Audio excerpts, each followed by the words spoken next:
දුබායි ඇතුලේ ඇත්තටම මොනවද වෙන්නේ? දුබායි UAE ඇතුලේ මොනවද ඇත්තටම වෙන්නේ? ගොඩක් අයගේ ගොඩක් වැරදි නිවුස් නිසා, වැරදි මත නිසා සෑහෙන අයගේ වැරදි ප්‍රචාර ගිහිල්ලා තියෙනවා කියලා අපිට ආරංචි ආවා. ඉතින් දුබායි ජීවත් වෙන, දුබායි සිටි ජීවත් වෙන කෙනෙක් විදිහට මම කැමතියි මගේ අත්දැකීම ඔකටත් එක්ක බෙදා ගන්න මොනවද ඇත්තටම වෙන්නේ මේ UAE දුබායි ඇතුලේ කියලා. ඉතින් ගොඩක් අය දකිනවා මේ වෙද්දී ගොඩක් කටකතා යනවා, ගොඩක් නිවුස් යනවා, ගොඩක් AI වලින් හදපු වීඩියෝස් යනවා. දුබායි ඉවරයි, දුබායි වල ඔකට දන්නවා පොඩි දෙයක් වුණත් දුබායි ගැන ගොඩක් කට්ටිය දෙන්නේ වැරදි මත. වැස්සක් ආවත් ඒ ඔක්කොම කට්ටිය කියන්නේ වැරදි දේවල්.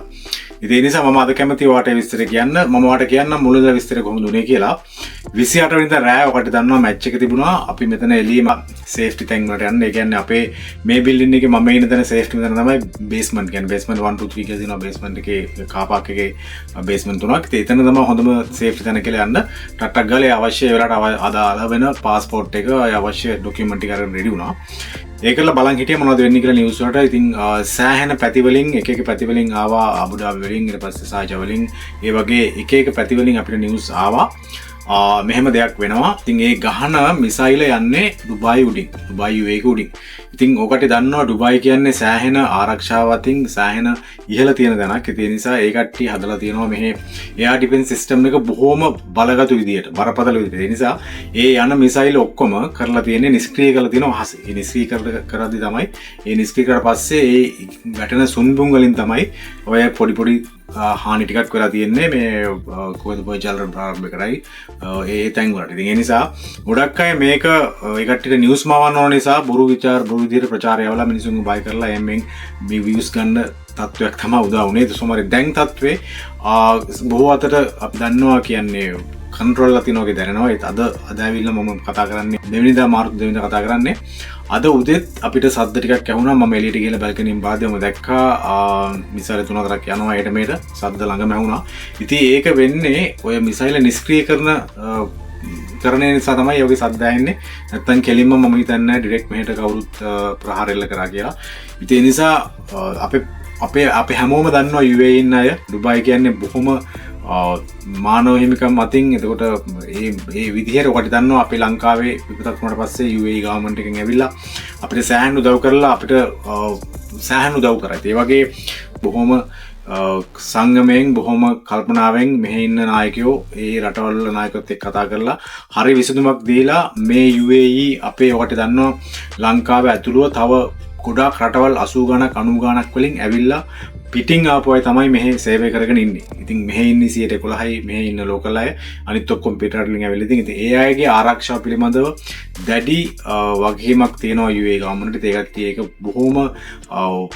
බොහොම වගකීම හරි විදියට බාර අරගෙන ඒකට ඒ වගකීම ඉටු කරගෙන යනවා. මොකද ඔකට දන්නවා මේ වෙද්දී මට ඇහිච්ච විදියට බර ගාණක් මිසයිල ගිහිල්ලා තියෙනවා මේක උඩින්.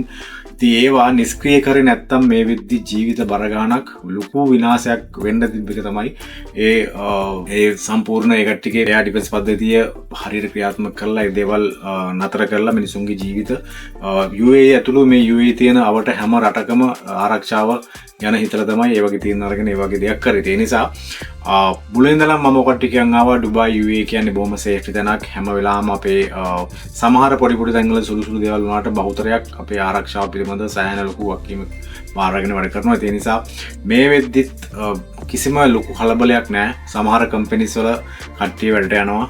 මගේ කම්පැනියෙන් අපිට අනුමත කරා ගෙදරින් වැඩ කරන්න කියලා. මම අද ගෙදරින් වැඩ කරන්න මම තමයි මේ වීඩියෝ එක කරන්නේ. ඒ නිසා ලොකුවට ඔය රූපවල මාපේන YouTube එකේ TikTok එකේ Facebook එකේ ගොඩක් මාධ්‍ය වලින් දාන ඒ බොරු ප්‍රචාරයට අහු වෙන්න එපා. මොකද ඒ තරම් ලොකු දෙයක් මෙතන වෙලා නැහැ. අද මම මේ කතා කරන මාර්තු 3 වෙනිදා වෙනකන් කිසි ප්‍රශ්නයක් නැතුව අපි සාමාන්‍ය ජීවිතය ගත කරන් යනවා. හැබැයි නිවුස් වලට අපිට මෙහෙ දුන්න අපිට ආපු අප්ඩේට් අනුව අපිට කිව්වේ පුළුවන් තරම් නිවස ඇතුලේ ඉන්න එළියට යන්න එපා කියලා. ඉතින් අත්‍යවශ්‍ය සේවා ඔක්කොම මේ වෙද්දී ක්‍රියාත්මක වෙගෙන යනවා. කිව්වා වගේ මගේ සමහර යාළුවන්ගේ කම්පැනි ඒ කට්ටිය ඒවා ඇරලා ඒ වගේ වැඩ කටයුතු සාමාන්‍ය විදිහට කරගෙන යනවා. ඒත් සමහර කම්පැනි වල ඒ කට්ටිය උදේ වැඩට ගිය අය ඒ කට්ටිය වැඩබිම් වලින් අයින් කරගන්න කියලා නිවුස් වල තියෙනවා. ඉතින් ඒ වගේ මේක අපි දන්නේ නැති වුණාට ඇතුලේ තව ගොඩක් දේවල් වෙනවා. ඉතින් ඒ දේවල් රාජ්‍ය තාන්ත්‍රික වශයෙන් ඒවා සාකච්ඡා කරලා ඒවට විසඳුම් හොයලා ඒවා ඒවා හරි විදිහට ක්‍රියාත්මක වෙයි.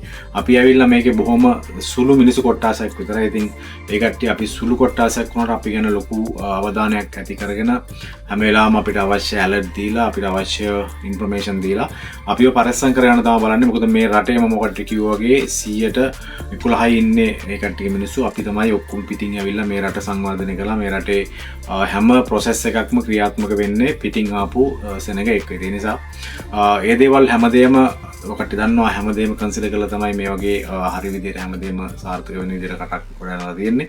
ඒ නිසා මම කැමතියි අපේ ලංකාවේ මෙහි ඇවිල්ලා වැඩ කරන අපේ ආදරණීය සහෝදර සහෝදරියන්ට ඒ කට්ටියගේ පවුල් වල ඉන්න අයට අනවශ්‍ය බියක් ඇති කරගන්න එපා.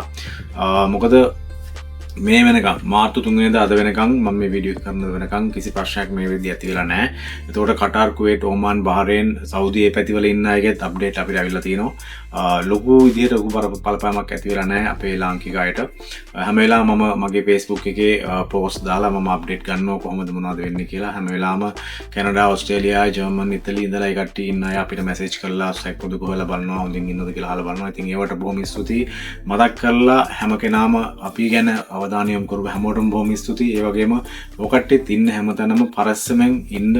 ඔකට්ටි හැම වෙලාවම ඔයගේ කම්පැනි එකෙන්, ඔයගේ ගවර්න්මන්ට් එකෙන් ඒ දෙන ඉන්ස්ට්‍රක්ෂන් හරියට ෆලෝ කරලා ඒ ගයිඩ්ලයින් ෆලෝ කරලා ඉන්න. මේ හැමදේම සාර්ථක වෙලා සාර්ථකව අවසන් වෙලා සාමාන්‍ය යථාර්ථයට අපේ ජීවිත පත් වේ කියලා මම බලාපොරොත්තු වෙමින් ඉන්නවා. මොකද හේතුව කොට දන්නවා ඩුබායි UAE කියන්නේ ලංකාවේ අපේ කොල්ලෝ කෙල්ලොන්ට ජීවිතේ ගොඩ ගන්න පුළුවන්. ඇවිල්ලා කට්ටක් කාලා හරියට ජීවිතේ ගොඩ ගන්න පුළුවන්. ළඟම තියෙන පහසුවෙන් යන්න පුළුවන් තැන. මේ තැන ගොඩක් අයට අගයක් නැති වුණාට මෙතන ඇවිල්ලා හරියට දෙයක් කරගෙන ගොඩ ගිය මිනිසුන්ට මේක ඇවිල්ලා දෙවෙනි මව්වෙම. ඒ නිසා කවුරුත් මේ වෙලාවේ පැති අරගෙන රටවලට බැනගෙන ප්‍රශ්න ඇති කරගන්න එපා. අපි ඇවිල්ලා මෙතන ඉන්නේ අපිට දෙයක් හරියට ලංකාවේ කරගෙන මේ දේවල් හරියට නිරාකරණය කරගෙන යන්න බැරි තත්ත්වයක් තිබ්බ නිසා ඒ කාලේ අපි ආවේ. ඉතින් දැන් ඒ තත්ත්වයේ අනුව අපි සෑහෙන මෙහෙ ඉන්න ලක්ෂ 3කට වඩා මම කියලා අරන් UAE ගැන UAE වල ඉන්න පවුල් මොකට දන්නවා ලක්ෂ 3කට වඩා මෙහෙ ඉන්නවා. ඉතින් ලක්ෂ 3කගේ පවුල් කී දහක් න කී ලක්ෂයක් නම් සවයි වෙනවද මෙහෙන් යවන සල්ලි විදේශ විනිමය නිසා. ඒ නිසා මේ වෙලාවේ එක එක ප්‍රශ්න ඇති කරගෙන මිනිසුන්ගේ හිත අවුල් කරලා මිනිසුන්ට මේ මඩ ගහන එක නවත්තලා කරුණා කරලා මේ ඇවිල්ලා තියෙන සිටුේෂන් එකෙන් අපි කොහොමද හරියට निराකරණය කරගෙන හැමදේම යහපත් අතට හැරලා ආපහු සාමාන්‍ය විදිහට ජීවිතේ පටන් ගන්න කියලා අපි ඒක දැනගෙන ඒකට අප්ඩේට් එකක් දෙමු. එයාපෝට් ඔක්කොම මේ වෙද්දි වහලා තියෙන්නේ කියලා ආරංචියක් ආවා. මොන ප්‍රශ්න තිබ්බත් අපිට රටින් රට යන්න විදියක් නැහැ. මොකද ඔයාලට දන්නා ප්‍රධාන දේ අපිට ෆ්ලයි කරන්න විතරයි පුළුවන්. මේ බෝට් සර්විස් නැහැ ලංකාවේ. දැන් ඩුබායි ඉඳන් ලංකාවට. ඒ නිසා බොහොම සංගමයෙන් බොහොම කල්පනාවෙන් හැම වෙලාවම නිවුස් ගැන අප්ඩේට් එකකින් ඉන්න. කම්පැනි ඔය කට්ටියට අප්ඩේට් කරයි හැම වෙලාවම ඒ අප්ඩේට් එක පිළි අරගෙන හරි විදිහට කලබල ඇති කරගන්න නැතුව ප්‍රශ්න ඇති කරගන්න නැතුව සංගමයෙන් ඉන්න. මම හිතනවා මේ ප්‍රශ්නේ තව දවස් 3ක් යද්දී සම්පූර්ණ සාමාන්‍ය අතට හැරලා ආපහු අපිට සාමාන්‍ය විදිහට වැට්ට ගිහිල්ලා මේ හැමදේම निराකරණය වෙයි කියලා. ඉතින් ලොකු විශ්වාසයක් තියෙනවා. ඔකට දන්නවා UAE ගවර්න්මන්ට් එක ගැන. ඒ කට්ටිය හැම වෙලාවම බලන්නේ මානව හිතවාදී රජයක්. ඒ නිසා හැම වෙලාවම බලන්නේ අපේ කියන්නේ මිනිසුන්ගේ ආරක්ෂාව පැත්තෙන් සෑහෙන ලොකු කැපකිරීම මුදල් වැට කරලා ඒ කට්ටියගේ සිස්ටම් එහෙම හදලා තියෙනවා. ඒ නිසා මම හිතනවා ආර්ථික වශයෙන් ලොකු විදිහට බලපායි මේක දිගටම අදගෙන ගියොත්. ඔකට දන්නවා ලෝකේ තියෙන කාර්ය බහුලම එයාපෝට් එක තමයි ඩුබායි. ඉතින් ඒ එයාපෝට් එකට හැම ගාණේ එකමාරටම කලින් ෆ්ලයිට් එකක් එනවා. ඉතින් ඒ වගේ විශාල පද්ධතියක් නැවතුණා කියන්නේ ආර්ථික වශයෙන් සෑහෙන ලොකු විදිහට බලපානවා. ඒ නිසා මේ දේවල් දිගටම නොවෙන්න වැඩ බලා ගයි. එහෙම වුණොත් එහෙම අපේ රටට එන විදේශ මිනිහත් ඔකට දන්නවා අඩපණ වෙන්න ගයි. මෙහෙම පඩි හම්බුනොත් තමයි අපිට සල්ලි වල ඔකට්ටිගේ පවුල් වල ඒ අයගේ වියදම් වලට කටයුතු කරන්න පුළුවන්. ඒ නිසා පොඩි දෙයක් නෙමෙයි මේක බොහොම වරපතල බලපාන දෙයක්. පොඩි එක්කෙනාගේ ඉඳලා ලොකු මහා පරිමාණයේ ආයතන වලට බලපාන දෙයක් මේක. හැමෝම දන්නවා ඒක. ඒ නිසා මම කැමතියි ඉල්ලන්න ලාංකිකයන්ගෙන් මේ ගල්ෆ් රටවල ඉන්න කලබල නොවි, ස්ට්‍රෙස් නොවි, සැහැල්ලුවෙන් ඉන්න. හැමදේම සාමාන්‍ය අතර හැරලා මේ ප්‍රශ්න ඔක්කොම ආපහු සාමාන්‍ය විදිහට හැරලා සාමාන්‍ය ජන ජීවිතයට අපිට ආපහු ගිහිල්ලා වැටි කරගෙන ලංකාවට විදේශ විනිමය වෙලා ආපහු ජීවිතේ පටන් ගන්න පුළුවන් වෙයි. මොන හරි ප්‍රශ්නයක් තිබුණොත් ඔකට දන්නවා ඔකට්ටිගේ ශ්‍රී ලංකන් තානාධිපති කාර්යාංශයට ඉන්ෆෝම් කරන්න පුළුවන්. ඒකට නම්බර්ස් දාලා තියෙනවා, ඊමේල් දාලා තියෙනවා, ටෙලිෆෝන් නම්බර් දාලා තියෙනවා. ඉතින් මම හිතන්නේ ඒ වගේ ලොකු දෙයකට යන්න තරම් අපිට මේ අවාසනාවන්ත වෙයි කියලා. කොහොමරි එන දෙකට මුහුණ දෙන්න ලෑස්ති වෙලා ඉන්න, තමන්ගේ ආරක්ෂාව ගැන තමන් තහවුරු කරගෙන ඉන්න, ප්ලෑන් කරන් ඉන්න මේ වගේ සිටුේෂන් එකක් આવත් මොනවද කරන්න කියලා. එතකොට ඔයා දන්නවා මේ වගේ සිටුේෂන් එකක් આવත් ප්‍රධාන දේ ඔයාගේ પાස්පෝර්ට් එක ඔයාගේ අතේ තියෙනවා නම් ඒක සම්පූර්ණයෙන් ඔයා පරිස්සමෙන් තියාගන්න. ඔයාට අවශ්‍ය වෙන විශේෂ ඔයාට උත්සන් ගන්න පුළුවන් ප්‍රමාණයක දේවල් ඔයා රෙඩි කරගෙන ඉන්න. එතකොට ඔයා දන්නවා හදිසි අවස්ථාවක් ආවොත් ඒක ගත්තා ගියා යන තැනකට ගිහලා ඔයාට ඒක සර්වයිව් වෙන්න පුළුවන්. ඊට අමතරව බබාලා ඉන්න පවුල් වල ඉන්න අය කැම ටිකක් වැඩිපුර ස්ටොක් කරගෙන ඉන්න. දන්නේ නැහැ මොනවද වෙන්නේ කියලා. අපි ඒ තරම් දුරදි ගිහින් නැතුව හිටියත් ඉන් කේස් එහෙම දෙයක් වුණොත් ඒ වගේ දේවල් තමයි ඉතින් ප්‍රධාන වශයෙන් අපිට හිතන්නලා තියෙන්නේ. ඒ නිසා හරි විදිහට හැමදේම විසඳෙන්න කියලා ප්‍රාර්ථනා කරන ගමන් තවත් අලුත් අප්ඩේට් එකක් තිබුත් අරන් එන්න. හැමෝටම කිසිදු කරදරකින් තොරව හොඳින් මේ ප්‍රශ්නවලට මුහුණ දීලා මේව නිරාකරණය කරගෙන ඉස්සරහට යන්න පුළුවන් වෙන්න කියලා ප්‍රාර්ථනා කරනවා.